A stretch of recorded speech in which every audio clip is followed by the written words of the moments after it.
রকমের আদায় করা হচ্ছে কেন? জবাব চাই, জবাব দাও। ইনকলাব শিক্ষক সংকট দূর করে শিক্ষা দপ্তরকে অবিলম্বে ব্যবস্থা গ্রহণ করতে হবে।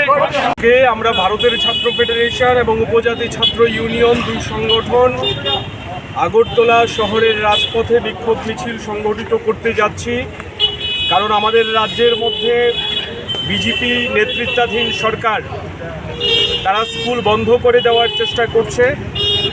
এই সরকার রাজ্যের স্কুলগুলিতে যে অভূতপূর্ব শিক্ষক সংকট চলছে তার নিরসনে কোনো ব্যবস্থা গ্রহণ করছে না। সাধারণ ছাত্রছাত্রীদের অবস্থা ভয়াবহ। শিক্ষা ক্ষেত্রটা সামগ্রিকভাবে ধ্বংসের দিকে যাচ্ছে।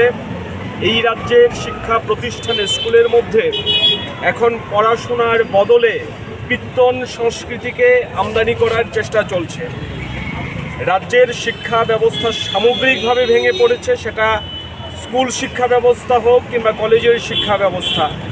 এই সমস্ত কিছুর বিরুদ্ধে এসএফআই টিএসইউ ধারাবাহিকভাবে লড়াই সংগঠিত করছে। আজকে আমরা আগরতলা শহরের রাজপথে ফের একবার নামছি এবং আমরা দাবি করছি রাজ্যে যেভাবে ছাত্রবিরোধী সিদ্ধান্ত নেওয়া হচ্ছে, স্কুল বন্ধ করা থেকে শুরু করে স্কুল ব্যবস্থাকে ভেঙে দেওয়ার মধ্য দিয়ে সমস্ত কিছুর বিরুদ্ধে সমস্ত জনগণকে এগিয়ে আসার আহ্বান জানিয়ে আমরা মিছিল সংগঠিত করব।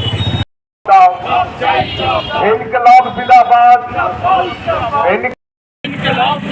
এসএফআই এর ডাকে আজকের এই মিছিলে দলের দলে যোগ দিন।